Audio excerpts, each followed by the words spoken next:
This segment of On the Limb with Nature's Voice Game Calls is brought to you by AMG Network Hosting LLC, a national independent agent for most major telecommunication service providers. If your business is in need of internet, phones, credit card processing, let AMG Hosting help you compare options. They work with over 100 national carriers, and they can help you choose the best option for your needs. Our independence means we are loyal to our customers, not a brand or a company.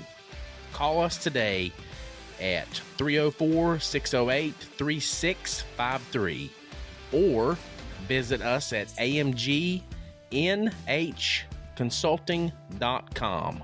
amgnhconsulting.com. Phone number again is 304-608-3653. AMG Network Hosting, LLC.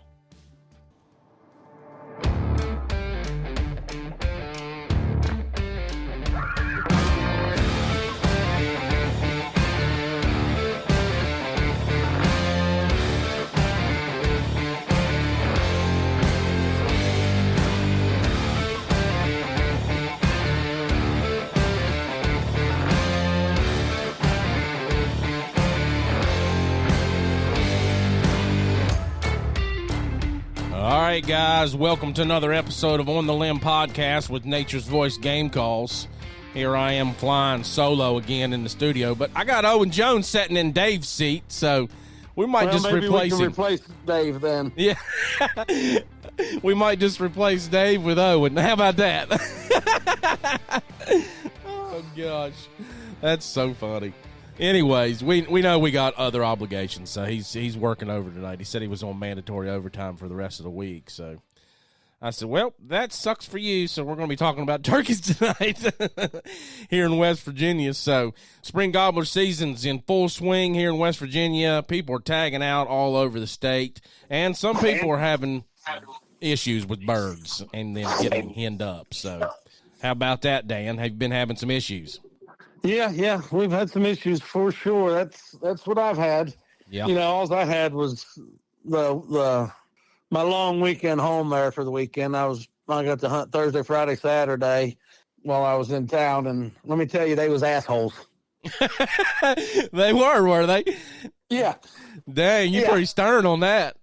Yeah, I'm very stern on that, you know, because I played with them hard.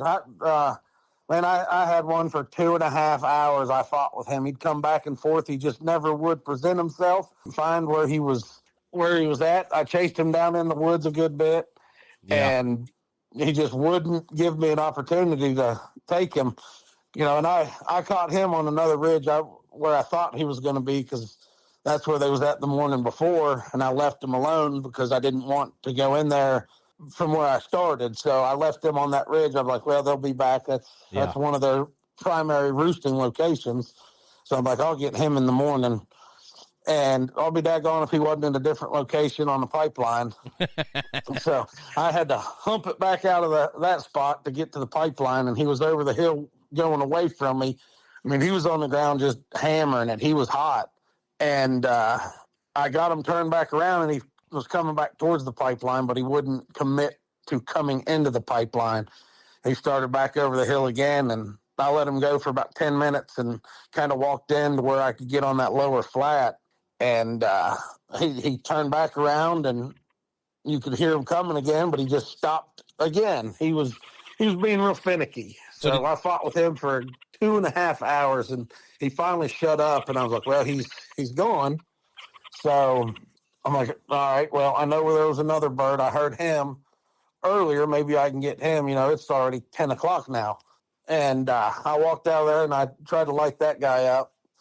And I'll be daggone if he didn't fire back up as soon as I got 200-300 yards from him. And you were at that point, you were done with it, huh? No, he pissed me off. I was done with him. All right. Which was probably stupid on my part. I could have probably went back and maybe got him, but yeah.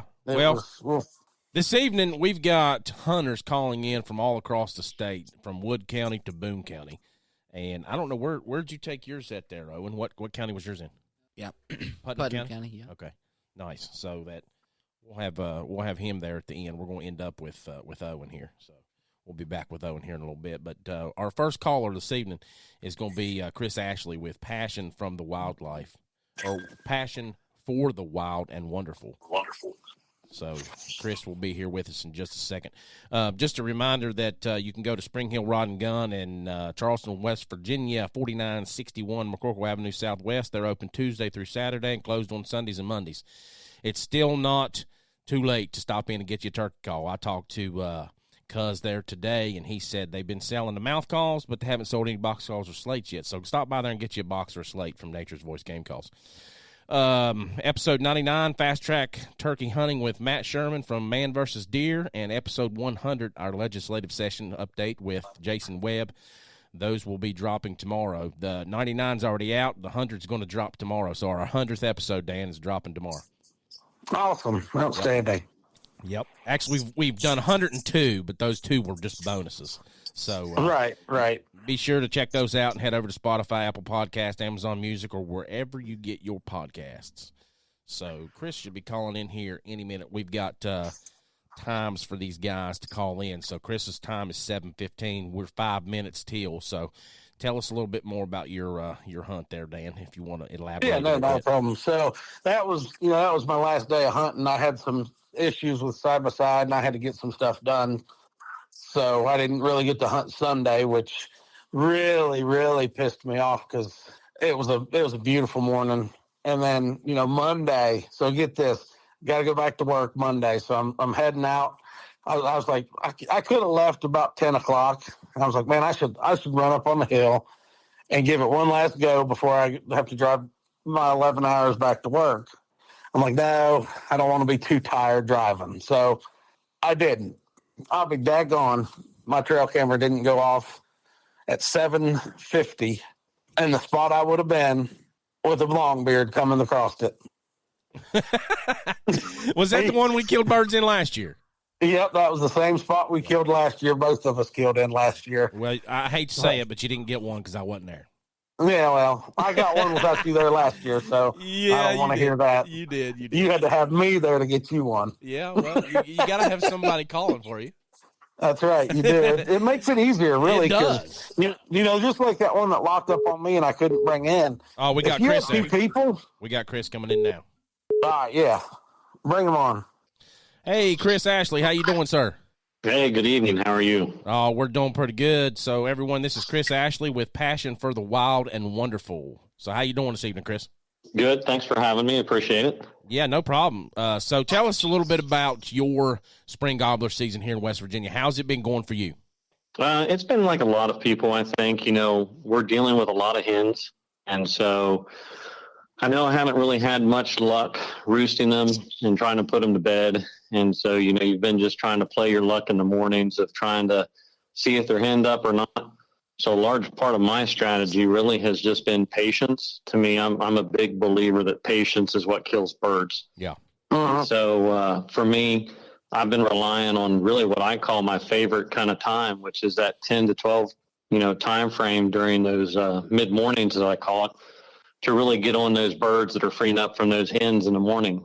And so that's where we really found some of our success is really playing that mid morning time. So is that the time frame you killed your birds then? Yeah. So my boy's bird, we harvested actually at 12:40, and my bird was somewhere right around 11 o'clock. Okay, nice.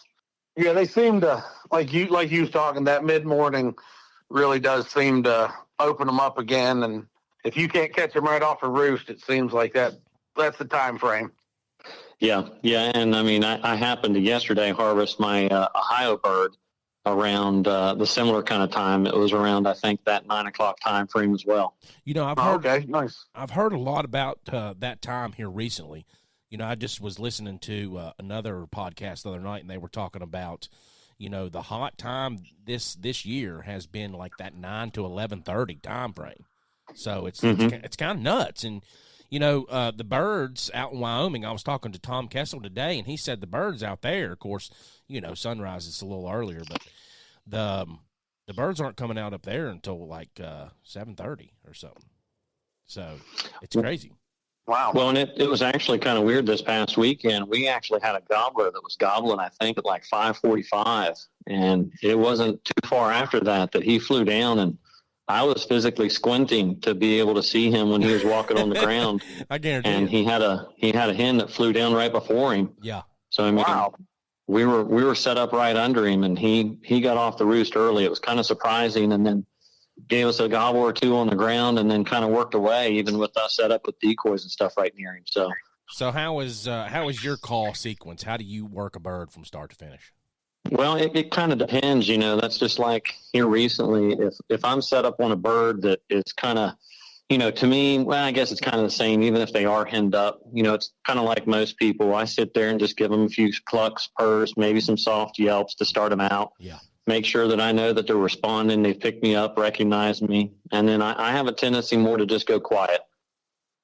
For me, I think the more you make a gobbler gobble, the higher the chance he has of pulling in another hen that's going to potentially take him away. So I really don't want to necessarily get him too fired up unless I sit there and I'm working this bird and he's just not wanting to come.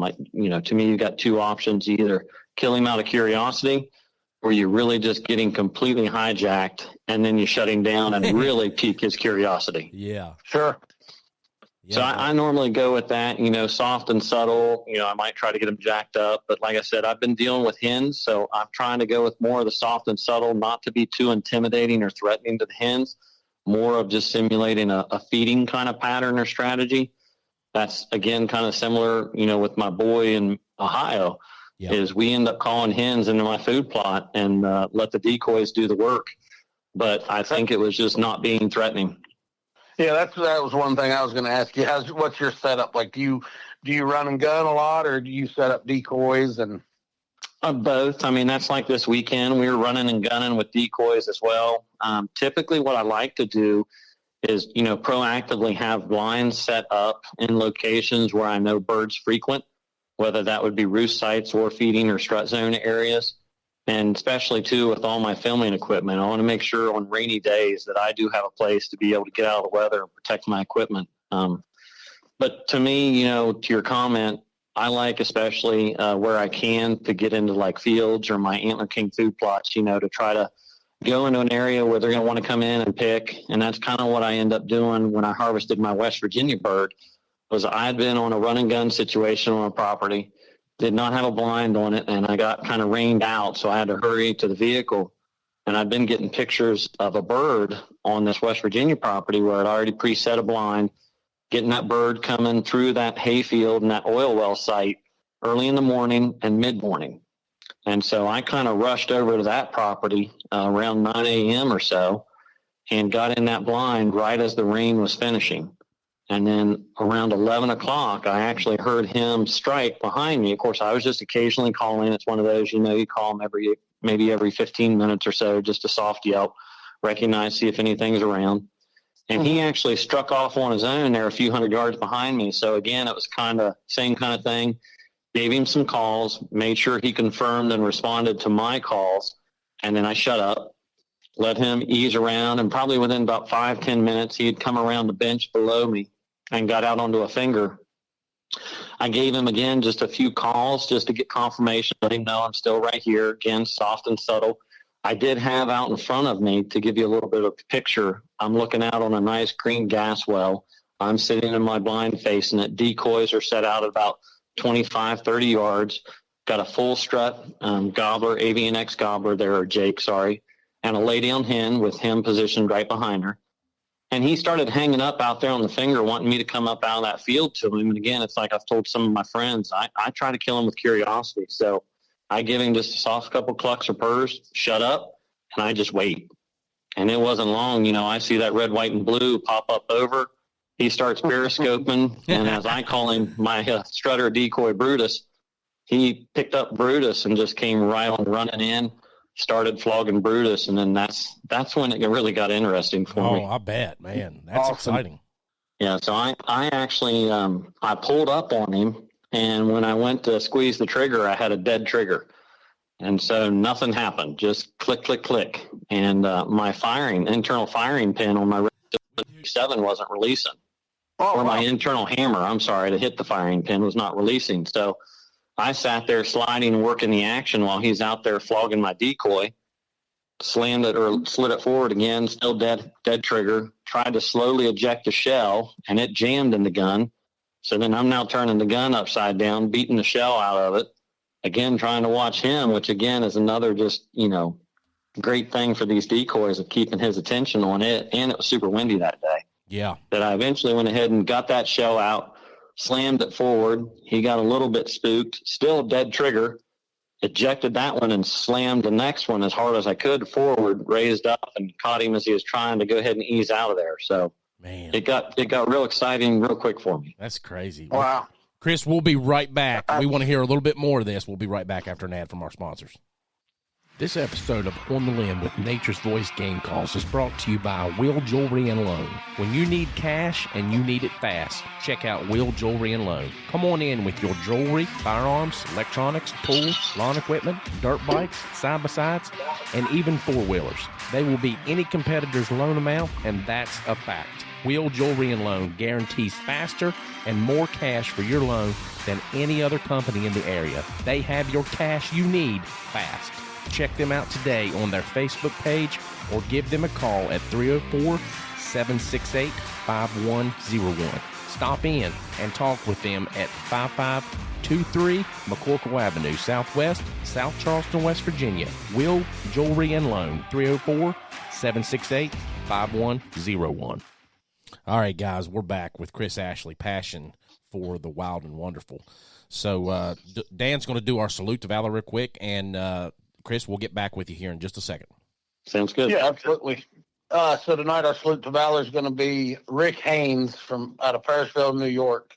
He was in the Army for 22 years, where he acquired the rank of E8 Master Sergeant.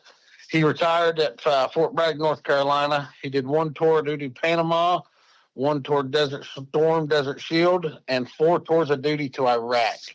He got out in November of 2010. That's a 22-year career. That was some time in. I mean, obviously, yeah, he was in the infantry for parts of that. As you can tell from retirement location at Fort Bragg. Oh, yeah. I would say he was infantry, because that is an infantry post. Yep. So he had a long, hard career. Well, Mr. Haynes, we appreciate your service to our country, and God bless you, sir. Yep, thank you. All right, Chris, we sure appreciate you coming on this evening. We got our next guest coming in here at 7:25, so we got 3 minutes. Tell everybody where they can reach you there, Passion with the Wild and Wonderful. Yeah, sure. So I'm on Facebook, YouTube, Instagram for Passion for the Wild and Wonderful. Try to share different hunts, tips, tricks, product reviews.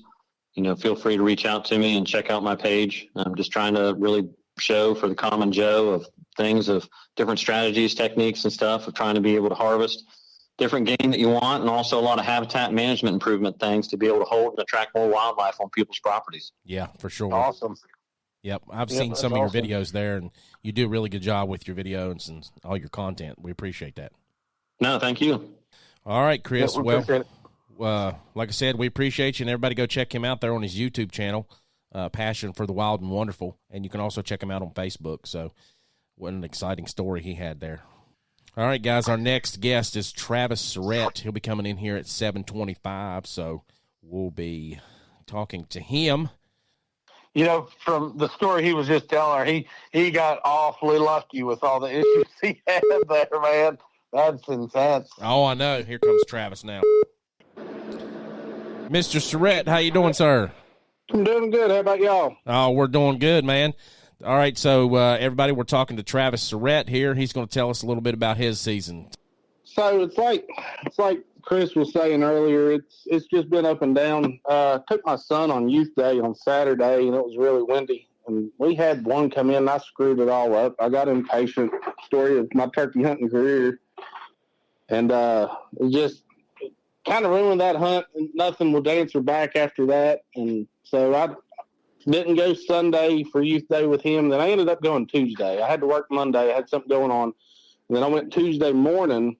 So we got in the woods, and my stepdad and I, and we got set up where I know birds frequent. So I told him, I said, well, I'm just going to hit the hoot owl call once, maybe twice if I have to. And right before I started, the owls around us started hooting and hollering and everything. So I was like, well, I really don't got to do this. And I did it once.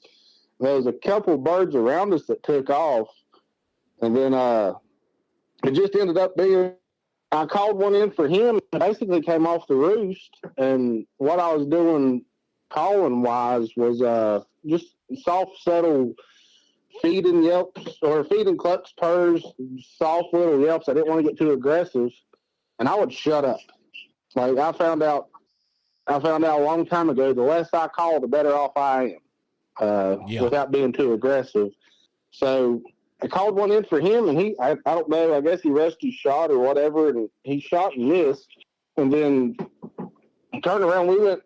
It was a clean miss. I went and looked to see if I could find, if he did hit it, I didn't want to have a wounded bird running around. And so we both determined that it was a clean miss. And he looked at me. He was like, well, man, we might as well just head on back down. I said, well, no, wait a minute. And I yelped on my slate call. And next thing I know, these birds hammered back at me. And I said, Doug, you might want to get ready because they're going to come back in. And he looked at me like I was crazy, and they started gobbling again. So he hurried up and sat down, and we kind of set up different how we did the first time. The first one came in up the road. The second time, the one I killed, they came in behind us. He didn't know they was there until after I shot. Yeah. And my shot placement, man, it was a good shot placement. I always tell everybody that I'm trying to get into turkey hunting. I'm like, aim where the feathers meet the neck. And that's the easiest and best shot you can have. Your pattern will get the head, and so I ended up making a good shot, and I took off after that bird. The next thing I know, I'm like, well, man, this is awesome. So we ended up going down, and it ended up weighing roughly 20 pounds, give or take. I didn't weigh it. Yeah. I did measure the beard. It was 11-inch beard, 1-inch spurs. So. Man, that's a good bird. I mean, nice size. Yeah, that's a good bird. Yeah, absolutely. So, continuing on there, tell us a little bit about how your setup is. Like, you run a lot of decoy, or do you veer away from decoys? I have one decoy, and it's kind of, if I have time to throw it out, I will. Her name's Frida. Me and my son named her Saturday. Nice. Name's Frida. So Frida, like, I'll throw her out maybe once, or depending on the situation. If I got a bird that I know is real close, I'll definitely throw it out before daylight whenever I get in my spot. But if I'm running and gunning a lot, like I love to do, I'll have it with me, and sometimes I'll throw it out. I'll set it up beside me to where it kind of twists and whatever, but I don't. It depends on the location of the bird. If I know the bird's real close, I don't even mess with it. I just kind of throw it off to the side. Sure. Yeah, I know a lot of people are hit and miss with them too, but I've had good luck and I've had bad luck with them. Yeah. Yeah. So what county was your bird from? What county? Yes, sir. Killed that one in Raleigh County. Raleigh. Oh, nice. Raleigh. Okay. Down around top of Sandstone Mountain. Oh, nice. Yeah, it's a good area down in there. I've never hunted it, but we camped down in there a lot. So then I went Saturday and Sunday. I went to Braxton County Saturday, and I had one, and to me, it felt like he was 1,000 yards away every time he would gobble. And I worked this bird for around 2 hours, and I finally just got impatient enough. I just started like walking, and I gave up on him. Honestly, I was like, this bird ain't coming in. And I ended up leaving. I think I left my box call sitting where we was at, and I forgot it, and I went back and I said, well, let me try this one more time. And I basically did a little sequence with my slate call, and he hammered back at me, and I just look where he gobbled at, and there he is in a field about 200 yards away. So I drop over this little knoll and go get the guy I was hunting with, and I said, hey, he's in the field right now. And we try to sneak back up there, and me pushing it a little too far, I should have stopped where he was at and kind of waited on him. But I wanted to get him where he could see the decoy. That was one of them instances he was still far out enough. And I said, well, maybe I can sneak over here. Nope, I didn't. He spotted me and went off in this big, deep holler. Man. I think it's crazy, just the stories, that we hear from people. And that's one reason why we're doing this is, we kind of want to give people an update on what's going on in West Virginia, how the birds are reacting. But one of the main reasons is it's part of our podcast. We want people to have that hunting camp experience. Like we're all standing around the fire talking about our hunt that happened that morning. Yeah, it's like my best advice for anybody that's wanting to go is, I think I heard it this past week on, I forgot who said it. It's basically what it takes to kill a bird is time. That's your payment. Is you got to put the time in the woods. Yeah, absolutely. And if you might go out, they might be gobbling, they might not. It's a chance we take. And I love it. If I could go every morning, I would. But yeah. Work schedule, I can't. I know. Doesn't that suck? We all got to work. Yeah, that work really gets in the way of the fun things we want to do. It sure does. Oh, yeah. Geez. So you got any more plans for this year? Where you going? Or you said you got one more bird to get? Yeah, I still got one more to get. I'm going to see what my work schedule looks like this week, and I might try to go back over towards Sandstone. I definitely got to go back to Braxton County. So my luck I've been blessed with a bird early. I had a flat tire the same day I killed that turkey on my truck. Well, so I get that fixed on Tuesday, and then I go to Braxton County on Friday evening, coming back Sunday. I break down coming up Powell's Mountain. So now my truck is at the dealership getting fixed. Still don't know what's wrong with it. So my trailer ended up back at my camp with my side-by-side. So I have to go get my side-by-side at some point in time. Yeah. Well, I might as well make a trip of hunting out of it. Yeah. Exactly. That's what I said. I said, well, I might as well have them take it back up there instead of all the way back to Beckley. And it gives me a reason to go turkey hunting. There you go. There you go. Well. But, yeah, I do plan on going. I'd love to get my stepdad a bird. I want to call one in for him. He's killed one, but I want to be the one to call one in for him. I just love calling. I don't mind to shoot them. I get as much enjoyment out of calling them in for somebody else as I do myself. Yeah, if you're a true turkey hunter, it seems to be that way. You've killed them and you killed them and you've called them, but it's just the experience, calling them in for either a kid or a brother or, another family member. It's just the enjoyment you get out of it. It sure is. I mean, it's just exhilarating. The people don't know until you turkey hunt, and you get addicted to it because you hear that gobble and you're calling that bird in, and it just keeps hammering and hammering and hammering at you. Yeah, there's one at work that I usually take my slate call with me or some calls and try to play with him early in the morning before we start working. But it's. I always tell people that's my drug. Just chasing that gobble is. Yeah, I love it. Dan knows about those work birds, don't you? Oh yeah. I got lots of them. I got a couple out here, prospective targets that I got going on. I got some permission from some of the landowners out here in Missouri, so hopefully I can get on one now. Owen's sitting here. He knows about them work birds too. Yeah, absolutely. But I was wondering there, what's your favorite way of cooking that bird? How you you fry him up the day of, or you freeze him, or hang him, or what? So my wife is not a big game eater, so I gotta let it soak in salt water to try to get rid of some of the game taste, and that's what I did. And then I basically breaded it, a little bit of egg yolk, breaded it, threw it in some hot grease, and we had turkey nuggets. Nice. That's now, what a lot talking of people about do. soaking it in salt water, I'll tell you another thing, Try, that will really bring a lot of the game meat out of it. Milk. Soak it in milk, and it actually does break that meat down, too, so it becomes extremely tender. I've heard of okay. that. Well. Hopefully I get another one. I can try that. Somebody else told me to do that. I have had a horrible experience. So one of my buddies, we went together, and we'd actually doubled down. And he swore about soaking it in pickle juice, right? Well, we had to be at work. We had to be at work by 10. So, we shot the birds about 7, made it back to the house about 8, and the wife put the turkey in the pickle juice, and we planned on cooking it, the next day.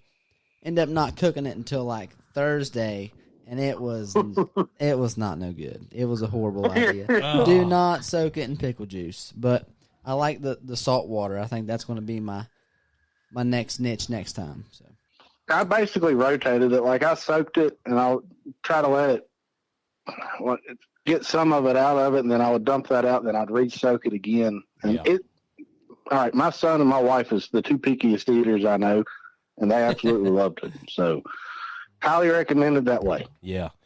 Well, Travis, man, we sure appreciate you coming on this evening and telling us about your hunting experience there in West Virginia. Guys, thank you for having me, and I hope y'all have a really, really good rest of your 2024 turkey season. And I want to shout out to Davey Blessing with NWTF. I listen to his podcast with y'all. I absolutely love that guy. Yeah. Does a lot of great work for the NWTF. He sure does. Yes, he does. Yep. All right, we Travis. appreciate you coming on and telling us your story. Yeah, we appreciate you, bud. you. Thank you, man. Have a good one. Bye-bye. So you do the turkey nuggets, don't you, Dan? Mm-hmm. See, Yep, I do. I've not done the turkey nuggets. I've had them when I was younger, but I just basically put it in. I do fajitas. I love the fajitas.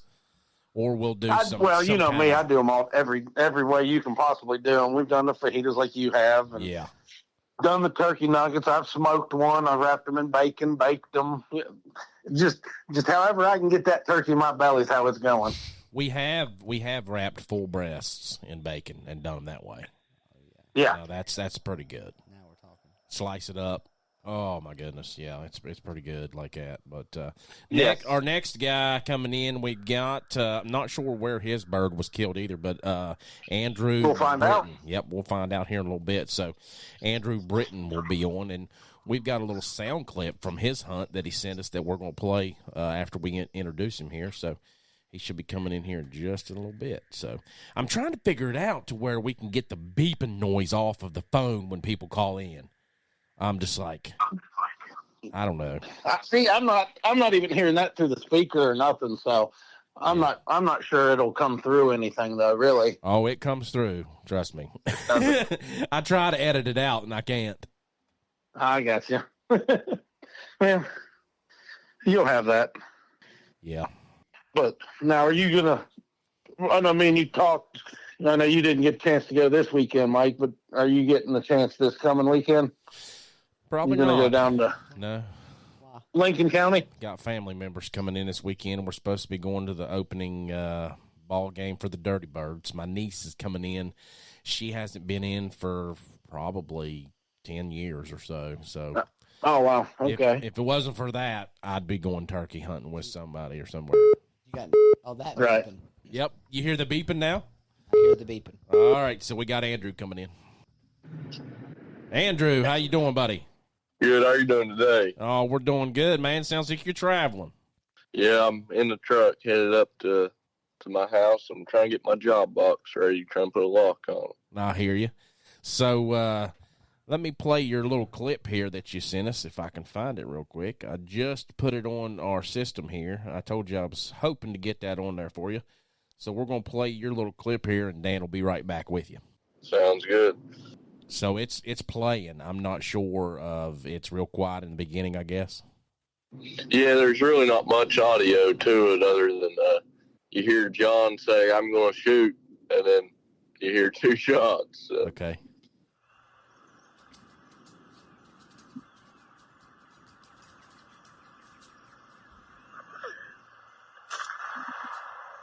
There's one. All right, so let's see if we can get that again. It didn't come through the first time.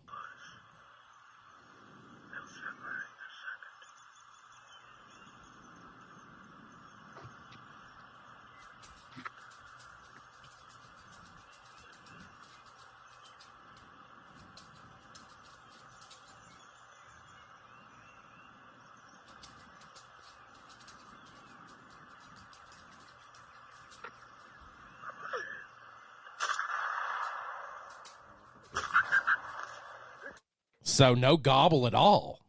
No, we've been having trouble.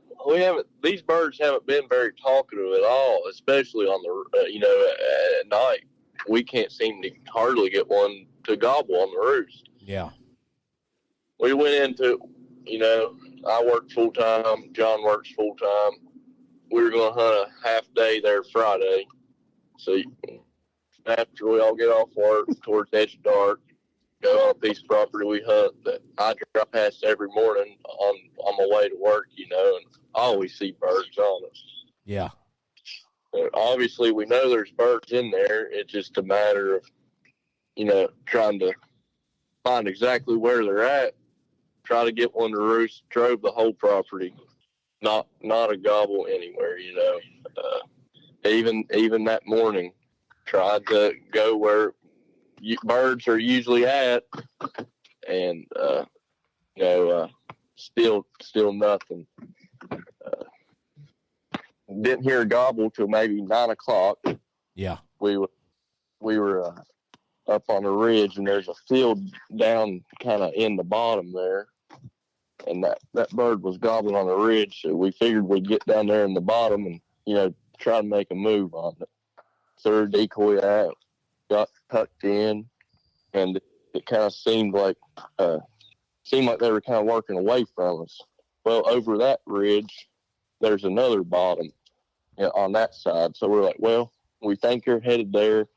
Getting kind of late in the morning, might be going, you know, trying to eat, whatever. Well, about that time, we got back to side by side, got over in that field, got set up, nothing, you know. A few minutes later, a hen pops out, and then a jake comes in. Fast forward to that, it's about, I don't know, close to 10 o'clock. We're like, well, there's not really much point in burning much more time, so we were both going ahead and going into work. Yeah. So we got back to side by side there. My buddy John was putting his gun in the case. Heard bird gobble. up on the ridge there behind the field where we just were 10 minutes ago. So we're like, man, that's close. So you know, we give another, we locate again. John calls a little bit, 10 points where we think it is. I think it's about halfway. Sound like it's about halfway up that hill. So we got in this field. The only place we could find cover, there was a single autumn olive bush in the center of that field. And I don't know if you've ever been up close to one of those, but some of them's awful prickly, you know. Oh yeah. Yeah. And man, for two people to hide in this, it was tough.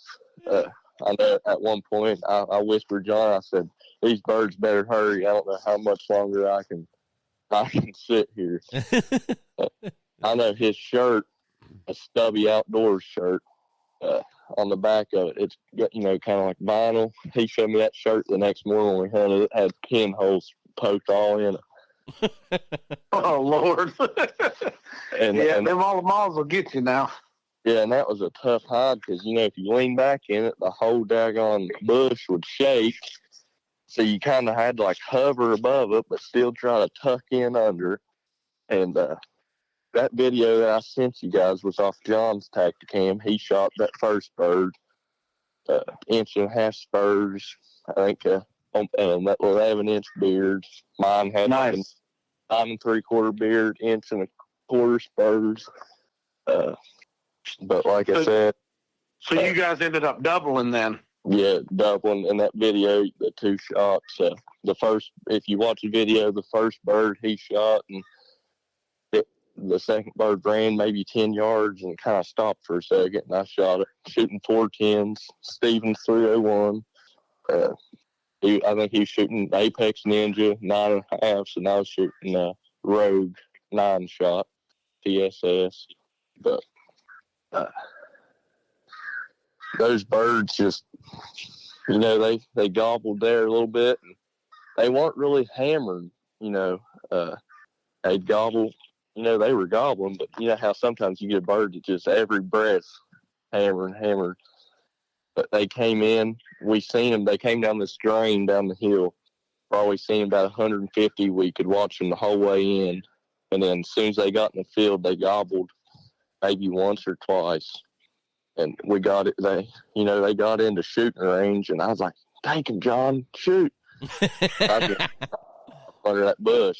He's like, hold on, they'll separate. Because, man, their heads were pretty close. He might have killed both of them in that one shot. You know, man. if we didn't separate. But that one was strutting. The one he shot was strutting. Mine was kind of blown up a little bit. But, you know, they came in their decoys. I say his was, we had one hen decoy out, actually. Not, didn't make it plural there, but he shot. And like I said, mine might have ran 10 more yards. And I blasted. His looked like you shot it with a rifle. The way that 410 tore it up, you know. Wow. How far? What distance did you say his was? Roughly? His probably about 20 yards, and mine might have been 30. Wow. Maybe. But that's awesome. So that was. Go ahead, Mike. I was just going to talk about the double. I think that's what you was getting ready to talk about, wasn't it? Well, I was going to ask what county they was in there for killing. They're in Boone County. Boone County. Okay. Nice. We're kind of stretching the state here a little bit with the people we've talked to this evening. Yeah, I think so. Yeah, that's really nice. I mean, it kind of gives everybody a good aspect of what's going on, you know, up north and down in the southern part. Yeah. About everybody I've talked to and heard in some of those Facebook groups, they're saying, you know, birds just kind of coming in silent and not talking much on the roost at all. See, that's different for me. They was lighting it up for me, and then the first 2 days I got to hunt this season, they was, as soon as they got off the roost, they was quiet, and then that day I fought that boy for 2.5 hours. He was hammering it now on the ground. Yeah. See, that was the first day I got to hunt with, you know, work and stuff. But I think Saturday, I got a piece of property. An old man was hunting Glenville up in Gilmer County, and we went there, and it's kind of like farmland and stuff. And birds across the blacktop hammering all morning. Well, it sounded like one was kind of get closer, so we tried to make a move, and as soon as we moved, that thing pitched across the hill and, you know, seen us there. So, you know, for us, it seemed to be kind of coming in silent almost. But then Sunday, about the same thing happened. Bird sounds far away, trying to close in the distance, and they beat you to the spot before you get there, if you know what I mean. Oh, yeah. Yep. That happened twice Sunday to us. We was trying to get another guy that hunts with us on a bird. You probably heard of him, Mikey Brown, killed that big drop time buck this year. No, I haven't. I seen that you tagged him in the West Virginia Turkey Hunters. Yeah, I think I seen that on one of the Facebook pages there. He was one that tagged me and John in that post today. Yeah, yep. But man, we went wild. That's awesome. Yeah, it's always a blast when you get the chance to double up with a buddy and all that stuff, man. It's something to experience for sure. Well, you know, I mean, I've always been taught to hunt with somebody. You know, I always had my brother there growing up, and we hunted together. And you know, when we went to camp in Pocahontas County, we always hunted with somebody. I mean, you never know when you're going to get your bearings wrong and get lost in the big woods up in, you know, Monongahela National Forest or wherever. I mean, a lot of people tries to go places that they know, but you never know what's going to happen. If something happens to you out there and nobody can get a hold of you, you can't call nobody. I mean, you're going to be stuck out there. So it's not like we're out in Colorado or somewhere like that. But I mean, we've got responsibilities. We've got kids, and you know, I mean, I don't want to be stuck out there and nobody not be able to get a hold of me. All right. But I don't know. I've hunted by myself, but it goes back to the enjoyment too. I think it's always funner with somebody else. Yep, definitely is. I was supposed to have somebody hunting with me, but he got chickened. Well, since you know, I've had the COVID, and I don't want it again. Your wife had the COVID. You're kind of immune to it. I don't know how that works, but buddy, whatever they've stuck me with in the military, it immune me to a lot of things. That's what I was going to say. That's the same thing my neighbor says all the time. He's like, I've had so many shots. You know, he got the COVID shots, and he didn't care about any of that. And he's like, I've been stuck with everything all over the world. He was like, them shots ain't gonna hurt me, and I'm, to each their own. I just wasn't getting it, but I ended up getting COVID too. But people that get the shots get COVID. You can't, Absolutely. you can't beat it. You can't.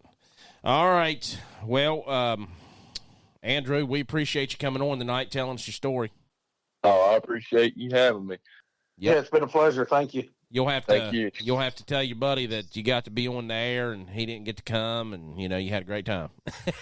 Yeah, I was trying to get him to get on here, but yeah, he said he had to work. So, but y'all have a nice day and Yes, sir. good luck this season. all right, buddy. Yep, good luck. Hope you get a chance to get out there and get you another one. I hope so. Y'all be safe. All right, man. Yeah, Have a you good too, one. bud. Thanks. All right, we got.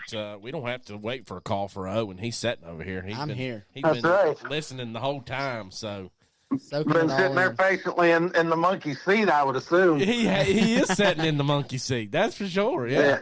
I mean, Yeah. he's doing a pretty good I'm job. glad- He was- Yeah, I'm glad somebody can feel it. The monkey hasn't arrived yet. I ordered it on. I guess it's coming off a Wish, maybe. Oh, you didn't? It wasn't Amazon Prime. I thought you was going to Prime it. It's an inside joke. Well, I couldn't find a good one on Prime, so I had to go with Wish. Yeah. It's TikTok coming shop. across the ocean there or something. He probably stuck in a shipping container somewhere. Yeah, that poor thing. Hopefully, they fed him enough bananas. Oh Lord. All right, Owen. So, how is your season going here in West Virginia? I seen that you and a buddy had a bird on the ground and beautiful sunrise in the background. So, tell us a little bit about that. Yeah, so this has been about 3 years in the making. So I am self-taught. I mean, my dad, he never really turkey hunted. I mean, if he killed one, it was because it was eating his corn. Oh, really? Yeah. And the first morning, back to what you were saying about having a buddy. Yeah. I think that is so important because I couldn't hear him gobble. I was hitting the owl call, hitting the crow call. The wind was blowing. I couldn't hear him. Yeah. And so I put my buddy like 15 yards behind me. And he said, there they are. I said, all right, well, let's get it. Let's get 'em. Let's go. And, it seemed like this was the first morning. See, because we went out the first day. And I went the night before by myself, didn't hear nothing. I said, but, there's it's public. The first spot we went is public. Mm-hmm. And there's about 13,000 acres. And so I knew there was birds somewhere around there. And there was two other guys that said they've come there their whole life, brought their kids in there and everything else. And they was kind of telling me where they was going to go and this and that. So I went the way they didn't go, and we heard the bird gobble. He was, I felt like forever away. And we called and called. I think we called too much, right? Yeah, that can happen. Well, we finally heard him gobble. He was pretty close, and so we set up. And this has happened to me. This happened to me like 5 or 6 times last year. And what it was is, so when we would sit down side by side, we was calling at the same spot. And so this bird come about 80 yards in front of us. Yeah. And just kept on going. It stopped. Really? Yeah. It never stopped, buddy. Kept on going. And I started watching some videos. And he said, the next time, he said, go out and set whoever's calling 40, 50 yards behind you. And so, and so that really helped us out. Mm-hmm. But in the second case, and I went and bought decoys. Oh, okay. Didn't have no decoys Monday, and I just felt like if that bird would have seen it, he heard us, but he didn't see nothing. So he just kept on going. Yeah. And so we went and bought us two decoys. We bought a little hen and then I think it was a little wacky Jake or whatever. Yeah, one of the ones you can fold up and put in your backpack. Yep. And we went out, and like I said, we located them. We went and found them, and as soon as they gobbled, we just sat down. I mean, we just sat right on down. We watched them fly off the roost. As soon as they come up, they seen the decoys. Game over. Really? Yeah. Nice. Awesome. And so, and that was nothing like who was it that was on here before about just being quiet? Andrew. Yeah.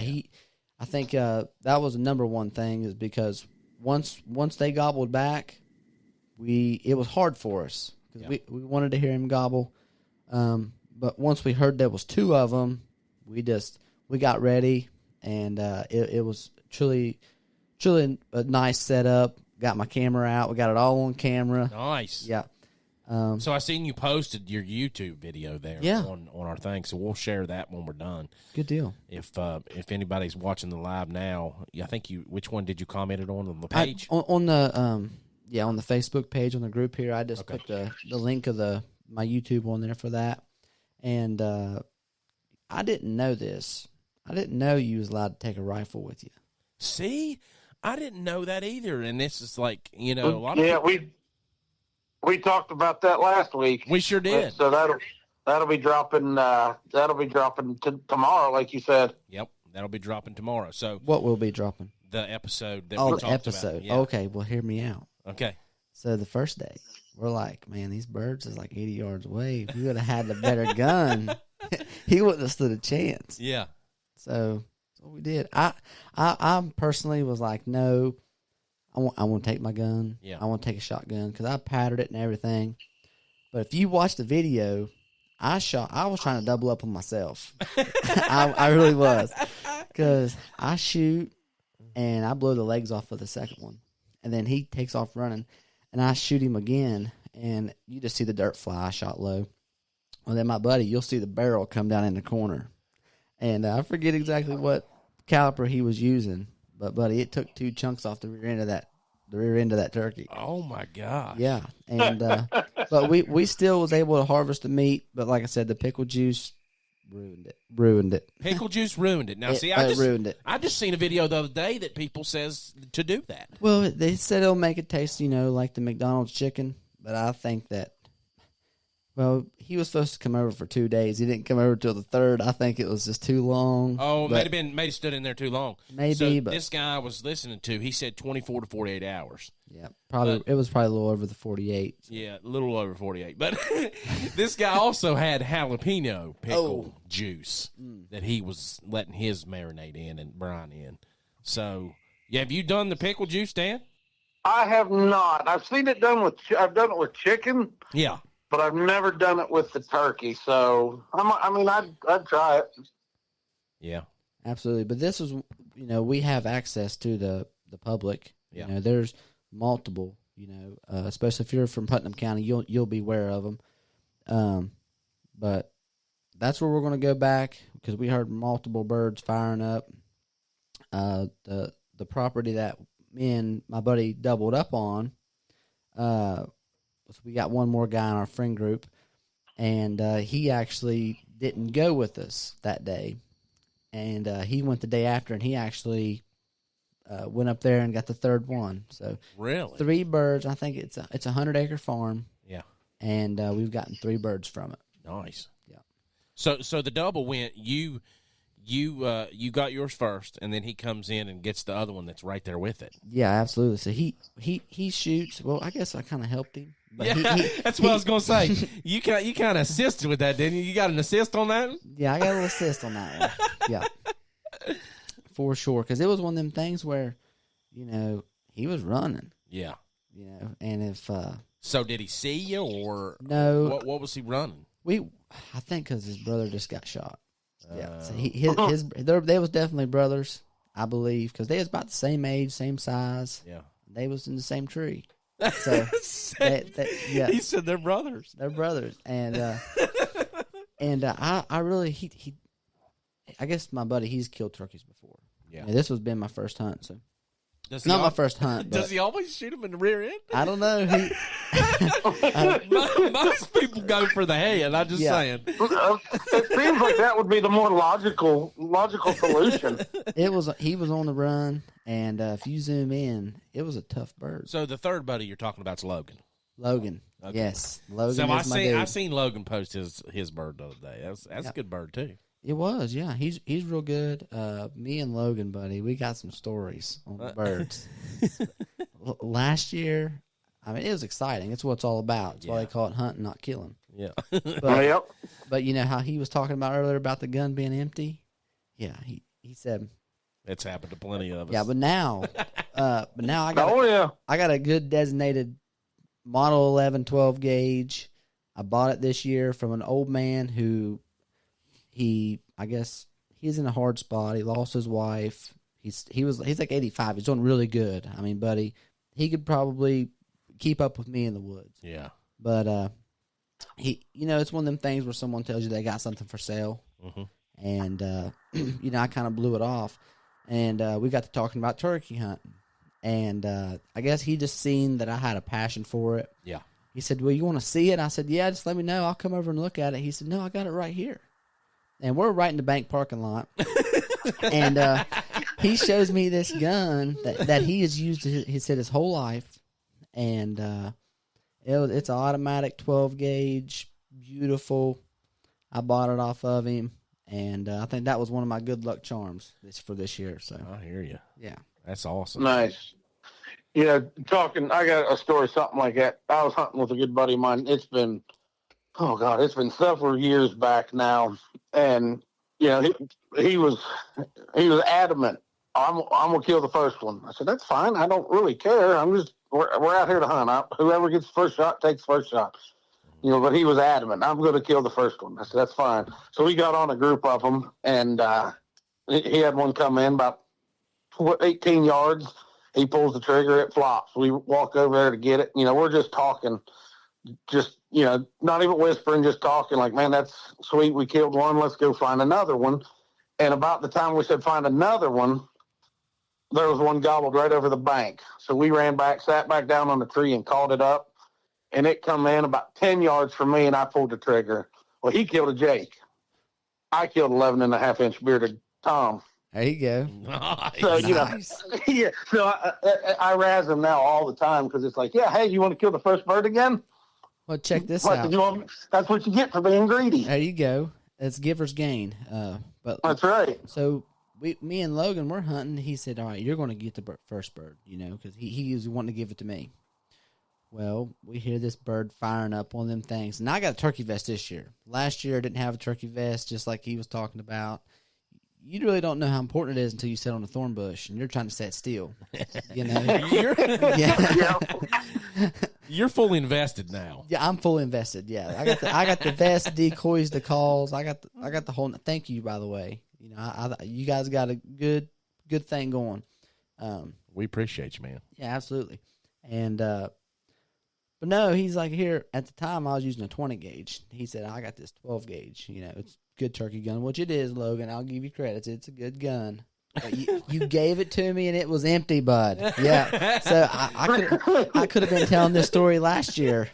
It's funny that we talk about our shotguns, and we've had all of this happen to us, and we've had it happen with our rifles.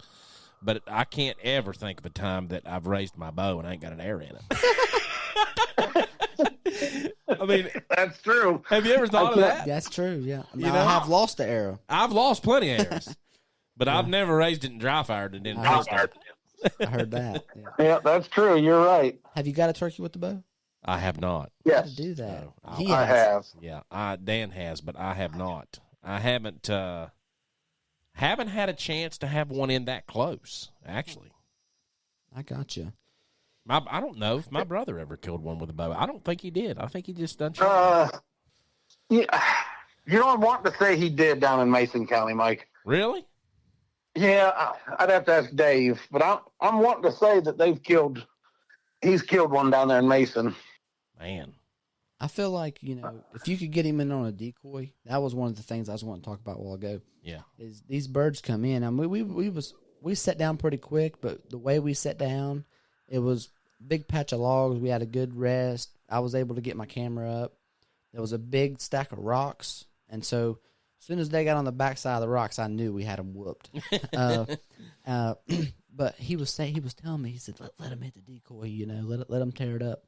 But I didn't want to give him that chance to, say, hey, this ain't right, and take off. So we didn't give him that chance. But next time, I think I'm going to try and get one with the bow. I'm trying to get it on recording, and I'm going to let him let them mess with the decoy a little bit.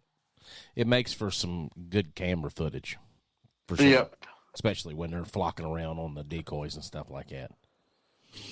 All right, Owen. Well, we sure appreciate you coming in tonight. And, Owen's one of our sponsors here on the podcast, so you can't get a better advertisement than Owen. So tell them how you can get a hold of Jones Empire LLC. And so, we've really been working on our social media, all platforms.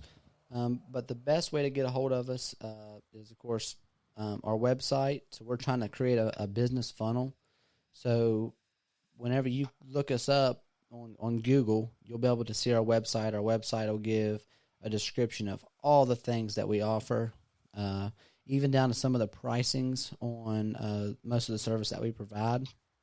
But for any of you out there that aren't too tech savvy, you can always look us up on Yellow Pages, Yelp, Angie's List, Google. You can find our number. We're probably rated as one of the top tree services near you.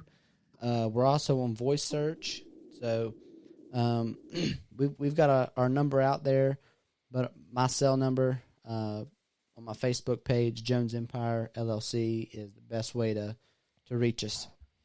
So you guys are insured, licensed. Yes. I always tell people that you just recently got your logger certificate. Yep. You're a licensed or certified logger here in West Virginia. And that works in my favor because we like to hunt. We're big-time bow hunters. We've been running and gunning for the past, 3 years. This year being our luckiest. But with that, we run into a lot of people who have a lot of property. And so we love getting out, enjoying the nature, logging, cutting trees, getting access to all these properties to hunt. Yep. And then, just working and doing the things that we like to do. So, yeah, for sure. Well, I wanted to talk a little bit about our hunts that we're hosting in Wyoming in 2025. I have to bring them up here because I thought I texted them to Dan, but I don't guess I did. No, I've been waiting on them. Well, I've texted them to several different people today, so let me get on here. No worries. I thought I had you in there, but anyways, we're hosting a hunt in Wyoming, Highland, Wyoming, with Highland Outfitters LLC. They're also one of our partners here on the podcast. So, 2025, I'll get the dates for you. We don't have those nailed down yet, but I know we've got a whole week that's booked in April, I'm pretty sure. But so what we've got going on is a 3-day fully guided meals, lodging, and your guide, $21.50. License are $74 plus $21 for your conservation stamp. 4 hunters max, 2 minimum. And there also is talks about a second bird that can be harvested, because if they don't have all the tags that are taken, you can go right back in and buy another tag and kill a second bird. So that's another good thing. And then a Texas Rio hunts also will be in 2026. These 3 days fully guided, $17.50 for 1 bird, $24.50 for 2 birds. And as of right now, hunters are responsible for your lodging and your meals and stuff, but they're trying to get worked out to where they will include that. But as of right now, you would be responsible for those. But Highland Outfitters, right now, their percentage on birds in Highland, Wyoming is 100% shot. that sounds like a deal. They've got 98% in Texas as of right now. I mean, they are absolutely slaying the birds. And, of course, they're using Nature's Voice game calls, too. So that's there's the reason. That's a little incentive there for them. But what we're going to do on this hosted hunt, whoever books and comes with us and does this hunt, you will have fully decked out camo for 2 hunters, and we're going to supply the calls for those hunters as well. So when you come out there, we're going to be doing, the food, the lodging, all that stuff's included. We're going to be doing live podcasts before the hunt, if we can do it before the hunt, kind of like maybe the night before after we roost birds or we locate birds or something like that. And then we'll do an afternoon hunt, because Tom tells us that, if they go out and they're not seeing any birds, they'll come back in, or you kill a bird, you come back in, have lunch, and then you go back out after maybe take a nap or something, Yeah. and then go back out for a second bird. There you go. You know, because I don't believe that there's any time limits out there. Like 1 o'clock here. I 1 don't o'clock think here? I don't think you got to be out there out of the woods by a certain time out there. I think that's the way it should be all the way around. Yeah, I do too. A lot of states are starting to go to that. I see, but it's just not happened here in West Virginia. But those are our hunts that we're doing there in 2025. So, guys, if you got any questions about those, you need to know more information, just message us on our page on the Limb Podcast with Nature's Voice Game Calls page. You can message me directly. You can message Dan. You can message our Nature's Voice Game Calls page. But this is going to be a great and exciting time. So it's going to be really good. Well, Owen, again, we appreciate you coming on tonight, man. Hey, I appreciate it being here. Like I said, it's what it's all about. Yep. Getting out here and telling your hunting stories. Yeah. So that's what it's about. Yep, and we appreciate your support too, buddy. Hey, it's what it's all. That's number one. You got to have takes people to more people support you, the more people you can support. Yep. So that's what it's all about. Yeah, we sure appreciate it. I mean, it's we've got all this stuff in here that we use. It takes a lot of time to get set up. We're on all the different platforms, and we got monthly fees we pay for those things. So it helps us keep going, and it helps us upgrade on equipment if we need to, or if something breaks. So if someone's looking to get on the podcast, what they do is reach out to you, and you'll square them away with all that. Yep. Normally, let's see, we've done 102 episodes. Hey, there you go. With the 2 bonuses. We have only done what, Dan? Maybe 2 episodes without a guest. Yeah, maybe 2. Maybe 2. Yeah. We've always had a guest. Through us doing the trade shows and that makes it interesting. Meeting it brings different more people in the industry. We want to base this around God, family, country, and everything outdoors. Yeah, I would love to supply the wood for you guys. One of these days, I just want to be like, that I've got any type of tree, type of wood. We do our LR series, which is a limited run series for woods here in West Virginia. If we can get some wood that you've cut, it's certified, and we have it kiln dried for, I would say, a couple years probably. Yeah. We could start this process. So we could start talking about this, but we usually have anywhere between 5 to 9% water quality or water content in our wood. Well, yeah, content, yeah. Yeah, content. Makes sense, yeah. So it's not completely kiln dried. Obviously, you gotta have a little. Got to have a little moisture in it. That makes sense. And that's probably something I shouldn't say out there, but can't tell everybody. A lot of people in the call industry know that you don't use completely dry wood. I mean, it just cracks. If you've got a completely dry piece of wood, it's going to be driftwood.